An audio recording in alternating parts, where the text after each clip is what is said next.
Alrighty, let's see here. Oh yeah, we're recording. Let me hang this right here so we can see the terms. I think I found a good spot. Yep, those are our terms that we're hitting. All the technology in the world, and I still do this stuff. Yep, those are the terms, top to bottom. That's what we'll be hitting today. It's all New Deal stuff. Kind of fills in a gap in the notes. And it's supposed to snow tomorrow. Well, today, whenever you people are watching this. Fourth period, say hi to everybody. Hello. Hi. Unenthusiastic. That's what I get to teach every single day. All right. So, we start off, we've already hit, oh, and by the way, like always, this stuff's on the World Wide Web. So if you can't see this board, pick it up on Itzel. We've already hit our causes of the Great Depression. We've talked about overproduction, underconsumption, stock market speculation. We've talked about the crash itself. Was the crash a one-day event? No. Did it cause the Great Depression? No. What did it cause? A recession. Good. And so we talked about that Great Depression. We talked about the Dust Bowl. We talked about Hoovervilles and all the problems that Big Herb was having. All right.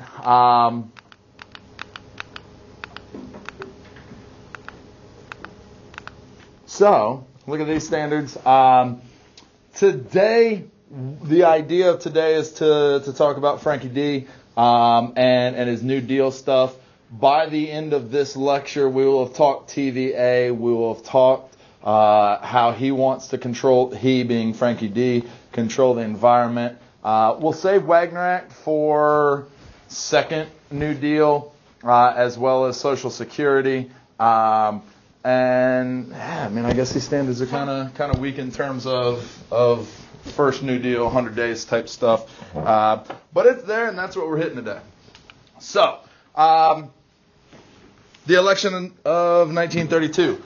Republicans going into this election are really taking the blame for the Depression. All right. And when the Republicans got together in Chicago in June of 1930, there's absolutely no one who wants to oppose Hoover. All right. Their platform, they want to address prohibition. In terms of prohibition, they're talking about a national referendum on prohibition. What is a referendum? Who? Like an N. Not an N. That would be a moratorium. But a referendum, that was part of those Wisconsin ideas?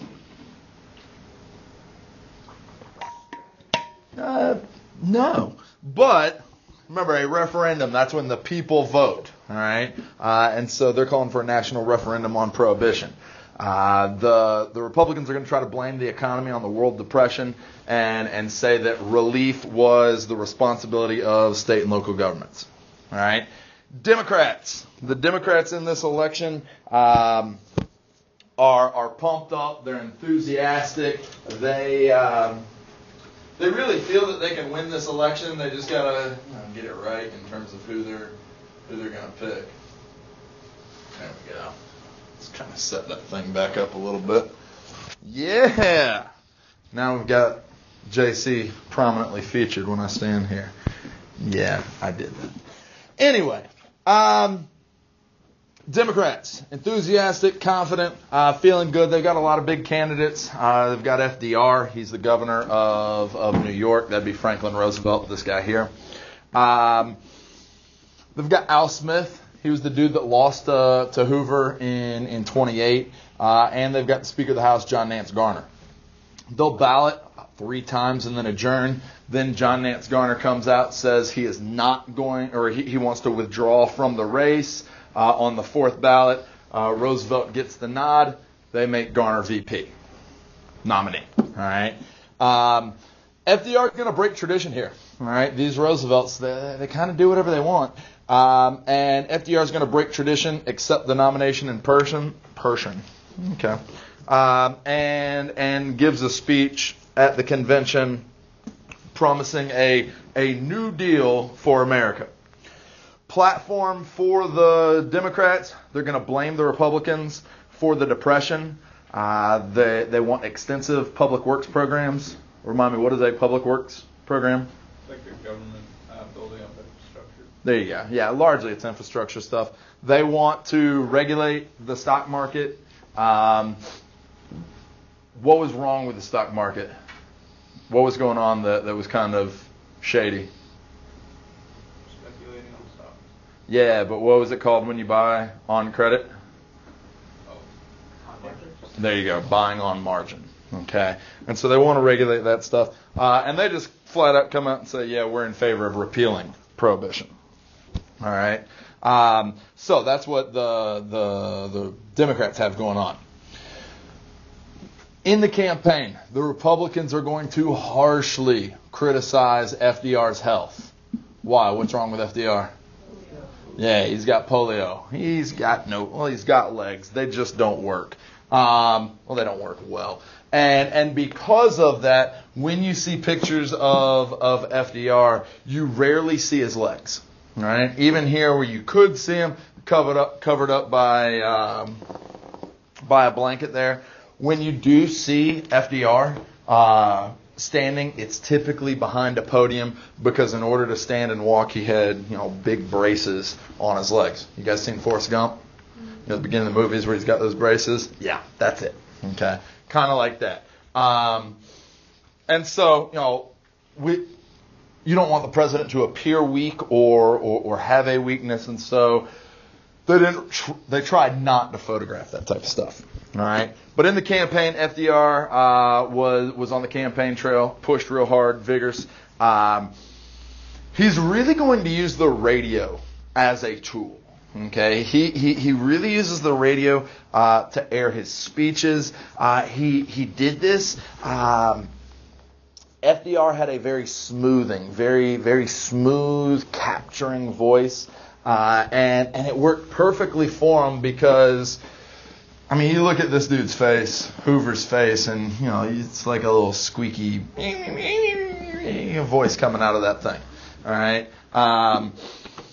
And so FDR just, came across the radio real smooth. A lot of Republicans were desperate in this election. Throughout the entire campaign, FDR really will take a middle-of-the-road approach. Okay, he'll take a middle-of-the-road approach, not really come out and stand and say, hey, this is what I'm going to do. Does he have to? No. All right.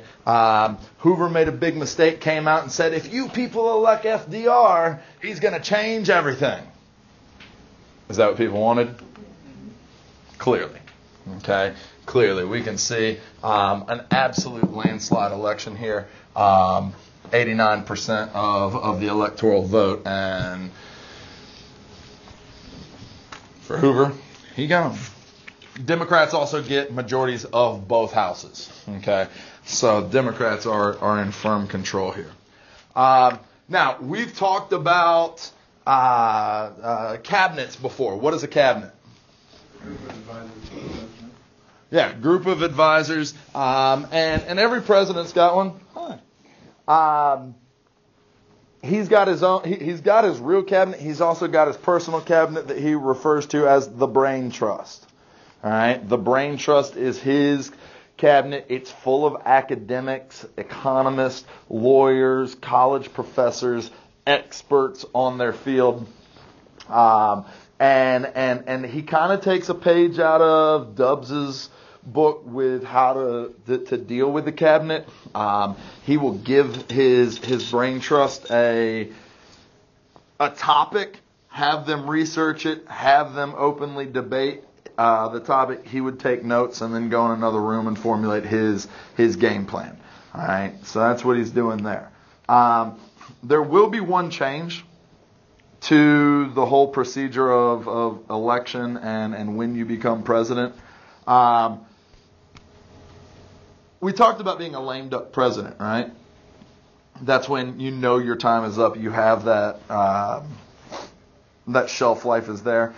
Every president who loses an election, from November when the election is to it was March, was known as interregnum. Well, it still is known as interregnum. But you got to think, that's November, so December, January, February, beginning of March. Really a little over 3 months. You've got a president in there, and is anybody going to follow his lead? No. We started to think maybe that was too long, and so we passed the 20th Amendment here. Where is it? There it is. 20th Amendment. The 20th Amendment will shorten that interregnum period. Okay? 20th Amendment says that the president now becomes president rather than, I think it's like March 4th, it is now January 20th. All right? So it shortens that time period.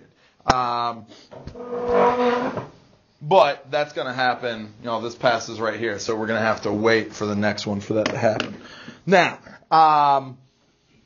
during that interregnum period, typically what we see is the president or the incoming president and the outgoing president have a couple meetings, and the old president says, hey, this is what I've been doing, these are the issues, this is what worked, this is what didn't.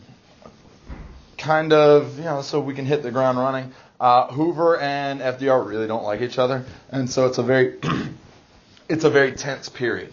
All right, because of this, really FDR is going to almost essentially continue to campaign all the way until March and his inauguration. In February 15th, 1933, he's in Miami giving a speech, and this guy, Joseph Zangara, shoots at Roosevelt. Okay, fired 5 shots at FDR during a Miami speech. Missed FDR, all 5 shots. Terrible shot. Oh, look at him. Look how tall he is. All right, he's got to Anyway, FDR would be okay, but the mayor of Chicago was shot and killed. All right. Zangara was tried and executed, and Roosevelt lives another day. But so we see a little bit of a scare, and really that'll be big. A lot of people are fearful. A lot of people are fearful because the economy's tanking. We've got a new president that somebody just tried to assassinate. On Inauguration Day, March 4th, 1933, FDR is going to give a speech titled Fear Itself. All right? And largely in it, where the title comes from, he says, in spite of everything that's going on, the only thing we as Americans have to fear is fear itself. All right? In this speech, he said he wanted broader executive power if Congress didn't help. He said very little about the economy. But his whole intent was to give citizens confidence, okay, to give the American people confidence, and it worked. It worked. FDR received well over 500,000 letters of confidence after his speech went through.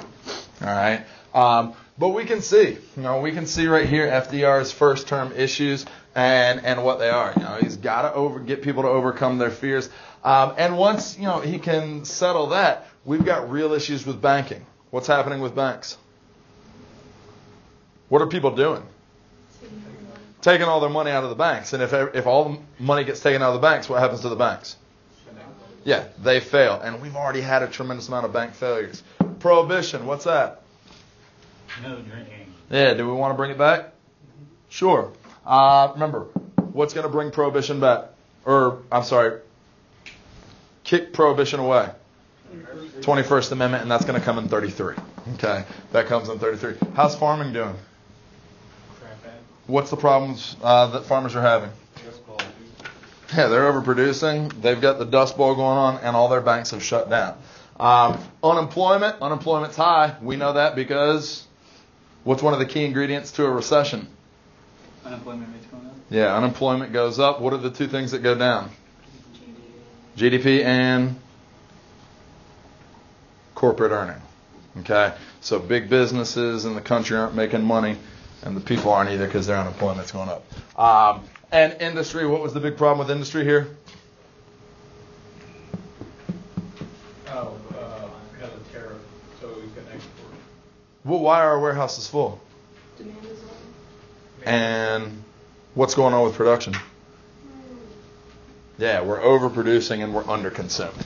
Okay, so He's got to deal with all that stuff. The first big issue that he wants to address here is banking. Okay, that's the big issue that he wants to immediately attack, because Americans are lining up at the banks to take their money out. What he's going to do is declare a bank holiday. Okay, as soon as he gets in, the first thing he's going to do is declare a bank holiday. The bank holiday was declared in 32 states, and the idea of it was to stop people from withdrawing all their money. All right. What it said is that we're going to go on a bank holiday starting March 5th for 4 days.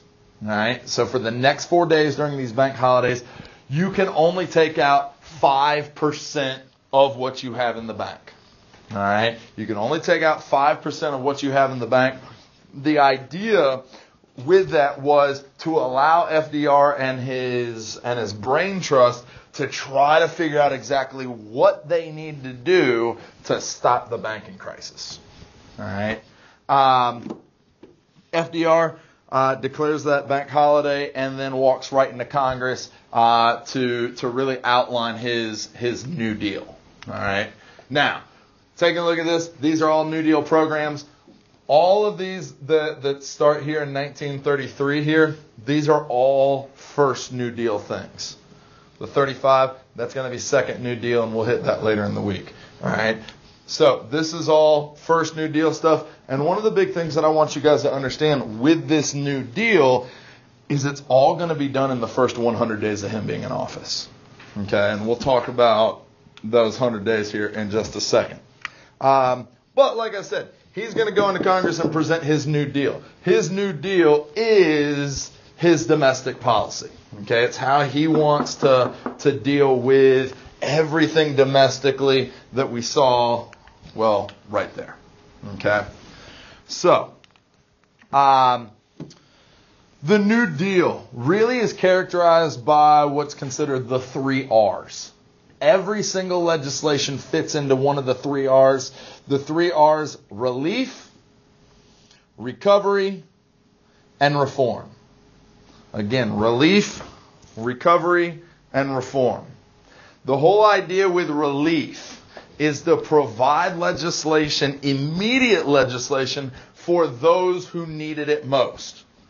Now, if we think about it, who in this country probably needs the most help fastest? Farmers, yeah. Oh, it's there. You can wave. You can interact. You can be YouTube famous. Like, yeah. Where's wee? All right. You guys had your opportunity to be YouTube famous. I'd have shared my pennies with you. Comment, like, subscribe. Yeah, for farming. That's a big thing. We got to help out those farmers. Recovery. Long-term legislation to get industry back on its feet. Okay, because industry's struggling. Okay, it has been crippled by that overproduction and underconsumption. And then reform. He really wanted to regulate all these industries and put things in act that would prevent another depression like this to ever hit again. Now you tell me, is it possible to prevent these economic downturns? No. Okay? But we're going to make an effort. We're going to make an effort. We're going to regulate a lot of different things. But yeah, let's get into it. So, the 100 days. Okay? The 100 days, like I said, this stuff's going to get pushed through in the first 100 days of him being in office. All right? In the first 100 days, that's March 9th to June 16th of 33, he's going to push through 15 pieces of legislation. All right?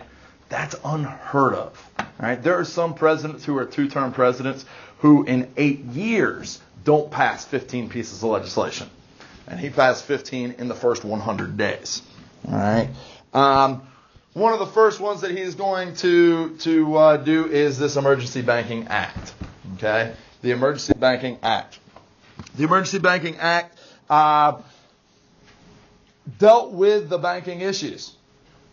What has he already done to banking? Put them on holiday so that they can only do what?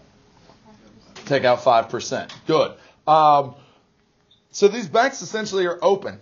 what the Emergency Banking Act did is it allowed the Treasury Department to go around and supervise the reopening of U.S. banks.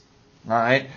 Treasury Department would go in, supervise, really check over the bank books, make sure that what that bank was doing was a solid banking practice, and as long as everything was good, the bank could reopen. If they found issues with, doing too much stuff on margin or predatory lending, things of that nature, the banks would have to fix whatever it is they were doing before they could reopen. All right, and so the Treasury Department is going to oversee that. This bill was debated on the House floor for 38 minutes, passed at 1 o'clock p.m. The Senate passed it by the end of the day. FDR signed it at 8:30. So in 12 hours, it was introduced, debated, and passed, and became law. All right? Now, that's cool and all. You pass a bill that's supposed to supervise banking, but who do you need buy-in from? We the people of the United States of America. Yeah. So, he does that on March 9th.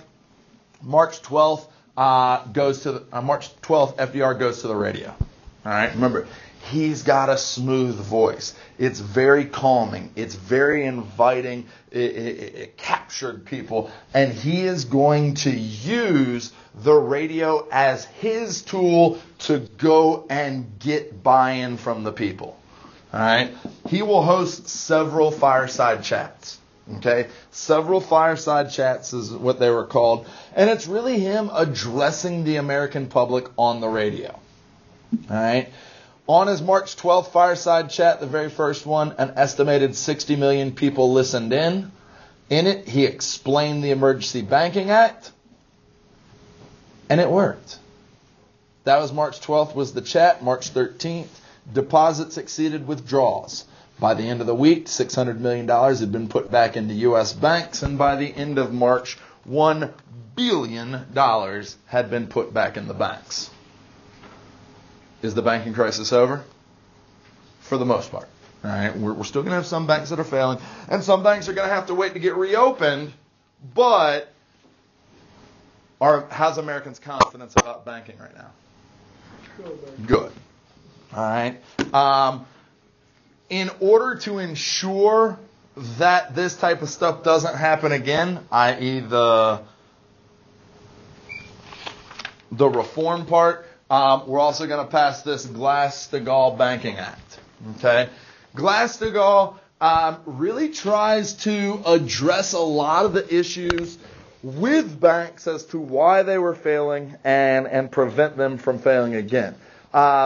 And again, this is all with Fed banks, Federal Reserve. And it kept Federal Reserve member banks from dealing in non-governmental securities, from investing in securities for themselves, and underwriting and distributing securities.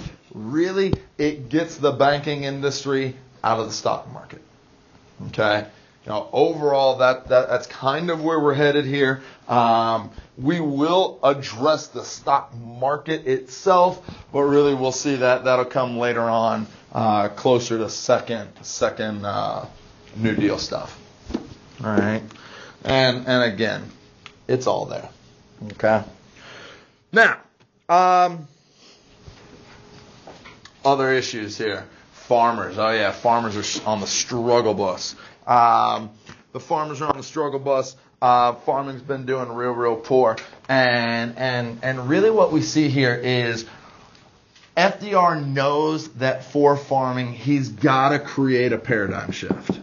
Okay, he's got to create this paradigm shift. Do you guys know what a paradigm shift is? It's like a 180-degree turn in the way you think. All right? We talked about how farmers are these natural-born hustlers. They're always putting down more, always trying to make more, hoping that if they double down on buying more product or buying more equipment, then their yield for the next year will be higher. The problem with that is it resulted in essentially the same thing that we saw in industry, overproduction. And when you overwork the land and then you have a drought like we had in the Midwest, what do you get? Yeah, you get that dust bowl. Okay? And so, he's got to create a paradigm shift, a change in thinking of how farmers approach their job. All right? First thing, what's one of the big issues that farmers are having? They're not getting paid, which means what's happening to their farms?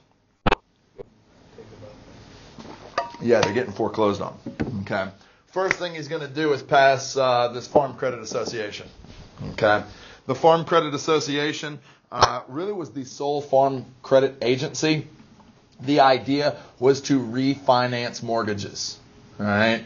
Say, hey, let's refinance your mortgage. Let's keep you on your farm. I recognize that the 20s are a terrible time period for farmers. So let's refinance those mortgages. Let's keep you on the farms. All right. In the first year and a half of this Farm Credit Association being around, somewhere over 20% of all farms nationwide had been refinanced under the Farm Credit Association. All right. FDR wanted major farm legislation by the beginning of seeding season. All right. The two major issues that farmers had was a surplus of product and depressed prices. It's exactly the same as who else? Industry. Yeah. All right. Exact same issue as industry. What we're going to see is in March, who passes it? I think it's the House. Yeah. The AAA, the Agricultural Adjustment Act, gets passed by the House, and it stalls in the Senate. All right. The idea, what they want to do with this AAA is curb production so they can raise prices. Really, they're playing supply and demand. Okay, they're playing this game of supply and demand. If they can stop producing so much, the supply goes down, the demand for farming is still going to be there, and so the price goes up. So, and again, it passes the House, stalls in the Senate, and the problem is it stalls in the Senate in April. For farmers, what kind of a month is April? It's when they're doing what? Yeah, they're dropping the seeds at that point. Senate stalls, foreclosures are continuing to go. Farm leaders are start talking about a strike as this thing goes into May. Finally, on May 10th, the Senate will pass it, and FDR will immediately sign it. The AAA, what it did is it authorized payments for cutbacks in production. All right?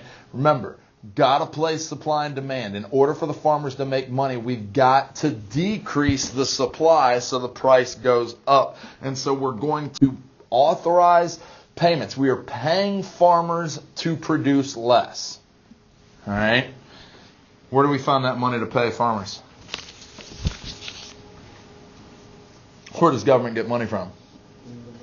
Taxes. Okay? Taxes. A tax would be placed on product processors.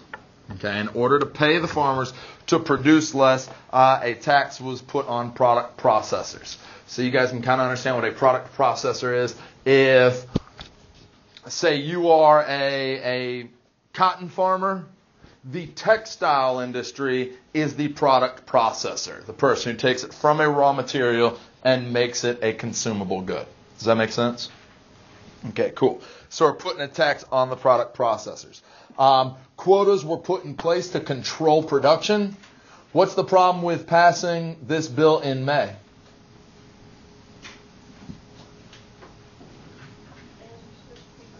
Yeah, things are already growing by May. And so over 10 million acres will have to be plowed under. Okay, in order to keep in line with the AAA, 10 million acres will be plowed under. By 1934, things were smooth. Okay, things in the farming world started to smooth out. Kind of give you an idea of how that worked. 1932, farming was a $1.9 billion a year industry. Now that they've got their production under control, 1935, it's a $4.6 billion a year industry. How did they get how did they start making more money? How are they able to demand a higher price? There you go. No, they're growing less. Good. Now, not everybody's going to be a big fan of the AAA. Primarily, who doesn't like the AAA? The product processors. Okay, the product processors become hypercritical of the AAA and start to challenge whether or not that tax is constitutional or not. All right, 1936, it'll make it up to the courts. U.S. v. Butler. Okay. U.S. v. Butler tested the constitutionality of the taxes on processors. In January 1936, the U.S. Supreme Court voted 6-3 that the processing tax was unconstitutional.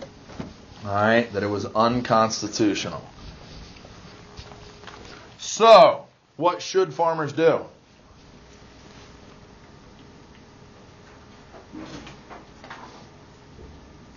Should hold the course. Keep on track with what they've been doing, but what are farmers going to do? Now that there's nobody telling them how much to produce, they're going to start overproducing again. And guess what's going to happen to farm prices? They go back down. All right. So, did the paradigm shift work?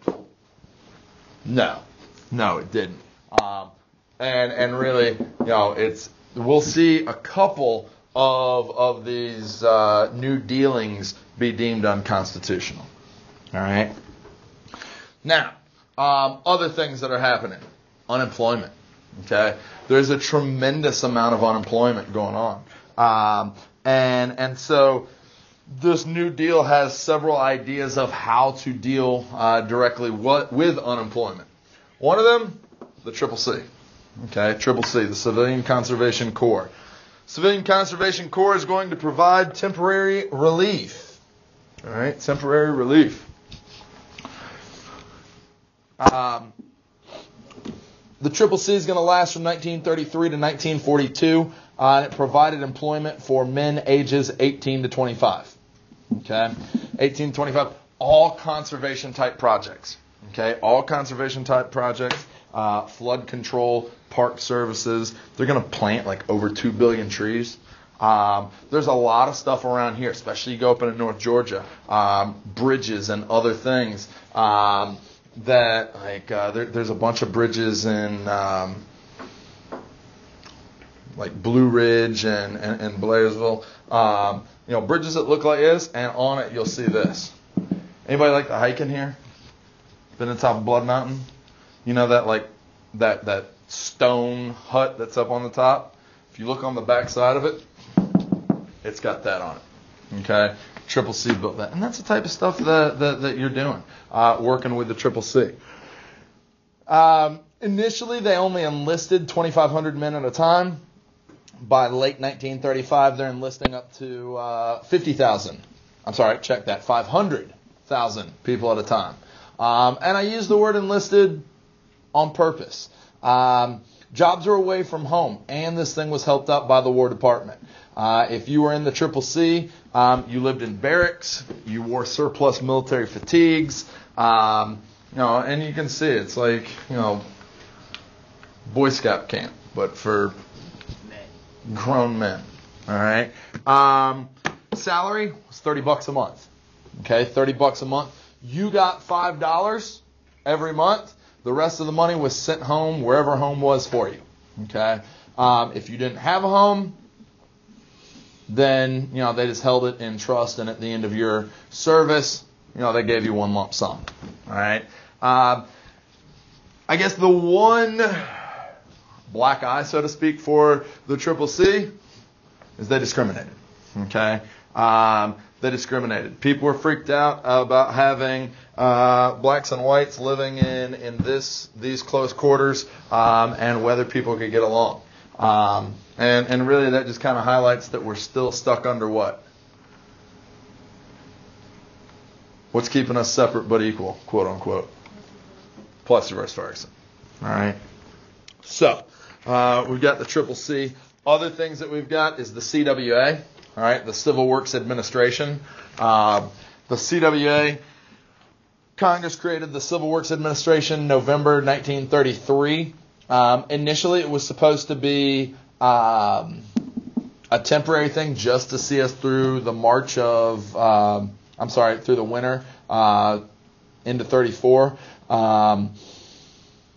It did a lot of, the same things, created jobs. It paid minimum wage. It was funded at, minimum wage, minimum wage at this time was like 40 cents an hour in the South. Okay. So it's giving you minimum wage jobs.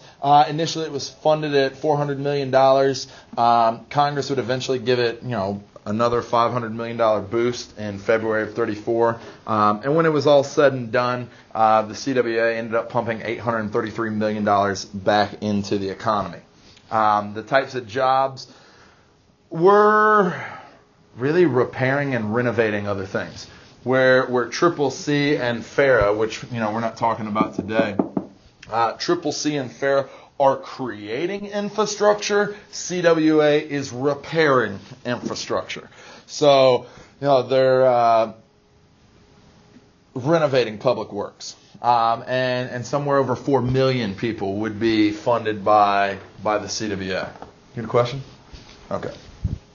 Now, of all these things that are creating jobs and dealing with conservation all at the same time, what we're going to see, probably one of the biggest successes is the TVA, okay, the Tennessee Valley Authority. All right, Tennessee Valley Authority was created at this time, and really stood as the greatest hydroelectric project in history at that time. All right. The idea here was to harness the natural resources in the Tennessee Valley. We can see right here, all this shaded in blue area is the Tennessee River watershed, meaning at the way that everything's set up topographically, all the water that's in the mountains floods into this basin, into these rivers. That's a lot of water, and if you can harness the power, the hydroelectric power, you can be dangerous. TVA was created in May 33, and ended up creating 20 dams. Okay, and we can see them all located here. 20 dams built up to control flooding. It would be really, this is when we get power to the South.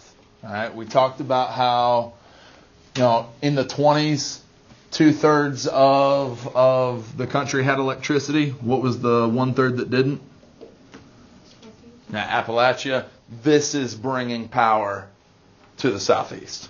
Okay, brought power to the South, and would be the largest producer of power, I think, up until Hoover Dam is created. Okay, we can see here, Georgia has 2 TVA lakes. That's Lake Notley up in Blue Ridge, Blairsville area, and Chattooga. All right, that's Hiawassee. Anybody been up there? Yeah, that place is awesome. That place is freaking awesome. Well, both are nice. Hiawassee, Towns County. If you're watching me right now, I'm ready. Holler at me. I'll come and I'll teach you U.S. history there and live mountain life. My beard, I'll let it go down to, I don't know, I can't bring it down too much. It's like you don't want somebody to pull on it. A long beard, it looks cool and all, but really it's like a superhero with a cape. It's more of a danger than it is to anything. All right. What, you don't think? You obviously have never had a beard. No. All right. You don't want somebody pulling on your beard. No. One or two fingers worth is okay, but Give them something they can really jerk on. You're in trouble. Moving on. Plans for industry. Okay, because we have to solve industry's problems. May of 33, we're still pumping in those 100 days. We're going to get the NIRA, the National Industrial Recovery Act. All right, the National Industrial Recovery Act. I make sure to put the I in there. They didn't initially. I don't want you to think this is what? The NRA. It's not the National Rifle Association. This is the National Industrial Recovery Act. The idea behind the NIRA was to end cutthroat competition. Okay, they want to end the cutthroat competition. They want to raise prices by slowing production. Raise prices by slowing production. Where have we seen that before? Who? Yeah, with that AAA. Okay.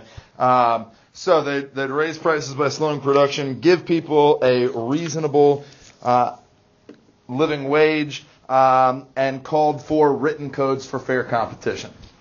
Okay. The guy who carried out the National Recovery Administration, poor guy, his name was Hugh Johnson. But for real, though. West Point grad. He's the one who ran the draft during World War I. Big Hugh here is going to start writing some general codes for competition, and then gets extremely specific. All right. A lot of people thought that Hugh was kind of becoming dictatorial with his oversight and his regulation. But while it was in effect, the NIRA worked. All right. They had, posters like this that they'd put in front of their businesses. They had a flag with the blue eagle that represented the NIRA, and encouraged people to use those businesses, and they were fair and good for competition. But NRA has problems. What's the problem?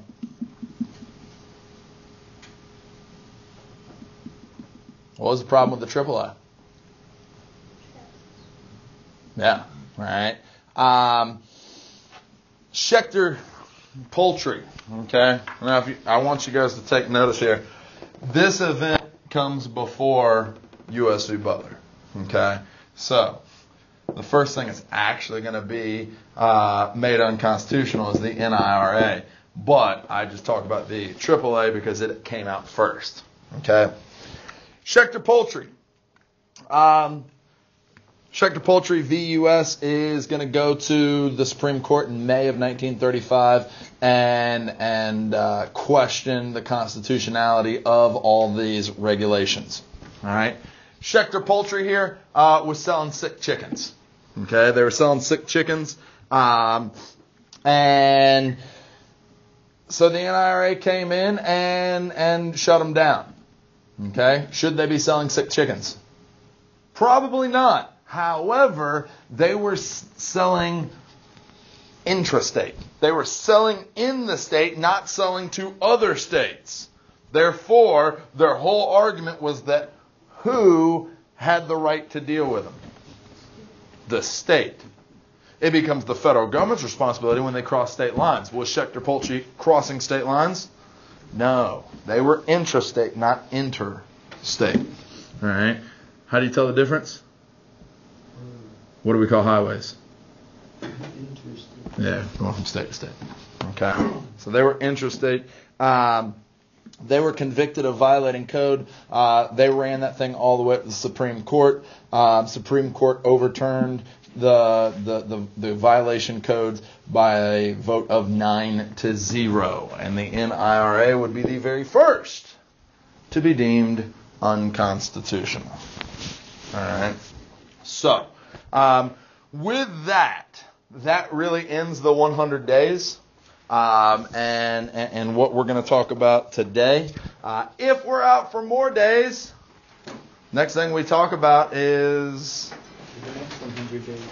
no, it's critics of the New Deal. So now you can go and watch that video too. And as always, comment, like, subscribe, and enjoy your snow day. Looks like a snow day out here.